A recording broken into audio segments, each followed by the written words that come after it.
अस्सलाम वालेकुम। उम्मीद है आप सब खैर व आफियत से होंगे। तो आइए आज की आयतें शुरू करते हैं।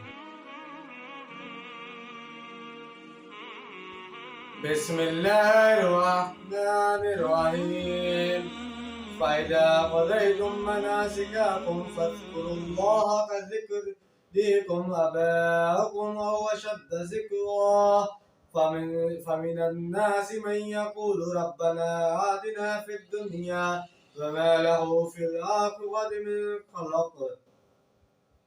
शुरू अल्लाह के नाम से जो बड़ा मेहरबान निहायत रहम करने वाला है।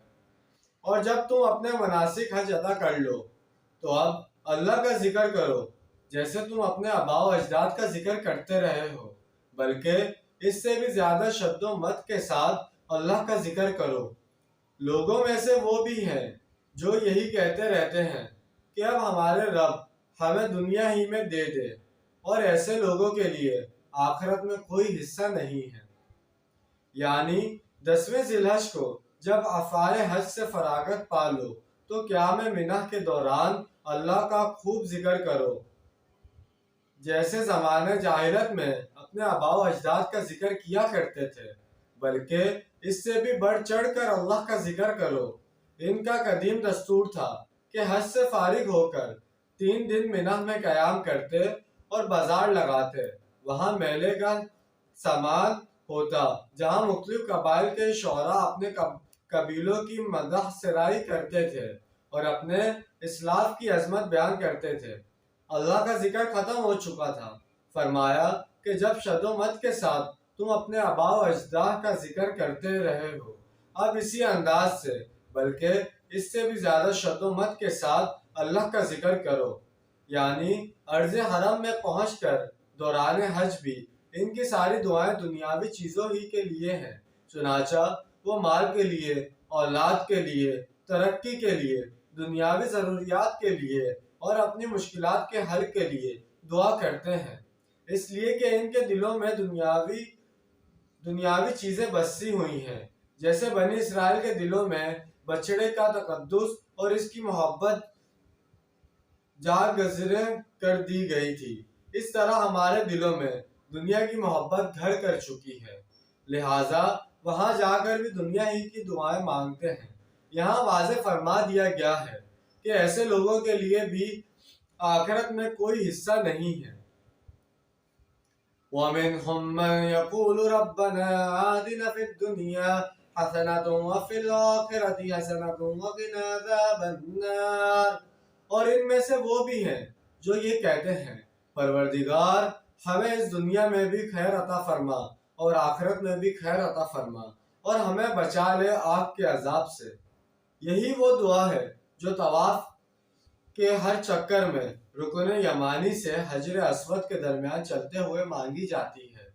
दुनिया का सबसे बड़ा खैर ईमान और हिदायत है।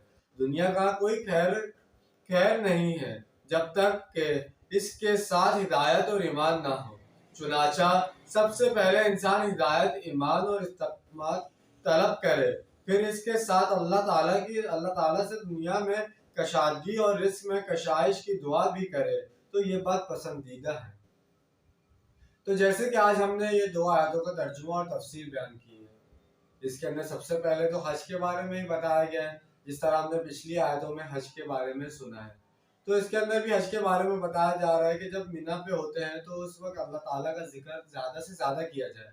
जैसे कि पुराने दौर में जब जाहिलियत का दौर था तो वो लोग मिना में जब होते थे वो 3 दिन जो है अपने आबाओ अजदाद का जिक्र करते थे, अपनी शान में, अपने कबीलों की शान में वो बड़ी बड़ी बातें करते थे कि हमारा कबीला ऐसा है वैसा है। तो इसीलिए ये बात कही गई यहाँ पे कि अपने कबीलों के जिक्र के बजाय, अपने आबाओ अजदाद के जिक्र के बजाय अल्लाह ताला का जिक्र करो और ज़्यादा से ज़्यादा अल्लाह ताला का जिक्र करो, अल्लाह ताला की बड़ाई बयान करो। जिस तरह तुम लोग अपने आबाओ अजदाद का जिक्र कर रहे हो और अल्लाह ताला के जिक्र को भूल गए हो, तो उस वक्त ये आयत नाजिल की गई थी। और उसके बाद ये बताया गया कि जो लोग अल्लाह ताला से दुआ मांगते हैं, क्योंकि अब हम नमाज पढ़ते हैं तो अल्लाह ताला से दुआएं मांगते हैं। हमारी दुआ क्या होती है कि अल्लाह ताला हमें दुनिया में तरक्की दे दे, ढेर सारा पैसा दे दे, हमारे नसीब अच्छे कर दे, ہمارا فلاں جگہ پہ رشتہ ہو جائے. ہر چیز دنیاوی چیزیں جتنی ہیں ہم ساری وہی دعائیں مانگ رہے ہوتے ہیں. ہم اپنی آخرت کو تو بھول چکے ہیں پوری طرح سے. تو اللہ تعالیٰ نے ادھر یہ بھی فرمایا ہے کہ جو لوگ مجھ سے دنیاوی چیزیں مانگ رہے ہیں ان کو میں دنیاوی چیزیں تو دے دوں گا لیکن ان کے لیے آخرت میں پھر کوئی حصہ نہیں ہوگا, کیونکہ انہوں نے آخرت کے لیے تو کوئی دعا ہی نہیں مانگی نا.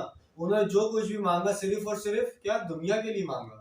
تو اس کے بعد یہ فرمایا گیا کہ صحیح طرح سے دعا مانگو, کیونکہ ایک تو یہی دعا ہوگی کہ آپ سب کچھ دنیاوی چیزیں مانگ رہے ہیں, جو اگر آپ کو دنیا میں مشکلات ہیں وہ اللہ تعالیٰ کے سامنے مانگ رہے ہیں, اپنی ضروریات مانگ رہے ہیں, اپنے اچھی خوشی کے موقع پہ آپ اللہ تعالیٰ کو یاد تک نہیں کر رہے ہیں. تو یہی بتایا گیا دعا جب بھی مانگو تو اللہ تعالیٰ سے مانگو, دنیاوی چیزیں بھلے مانگو, اس کا منع نہیں کیا, لیکن اپنی آخرت بھی یاد رکھو, اپنی آخرت بھی سنور جائے, یہ بھی دعائیں مانگو. اللہ تعالیٰ ہمیں عذاب کی اور قیامت کے دن جو عذاب ہوگا ہمیں اس عذاب سے بچائے, اور اللہ تعالیٰ ہمیں آخرت میں بھی سیدھے راستے پر چلنے والا بنائے دنیا میں, تاکہ ہم آخرت میں بھی کامیاب ہو سکیں. تو یہ ساری دعائیں ہمیں اللہ تعالیٰ سے مانگنی چاہیے, تو جس سے ہماری دنیا بھی سدھر جائے اور آخرت بھی سنور جائے. تو انشاءاللہ آج کی ویڈیو آپ کو پسند آئی ہوگی. ملتے ہیں اگلی ویڈیو میں, اپنا ڈھیر سارا خیال رکھیے گا. جب تک کے لیے اللہ حافظ, فی امان اللہ.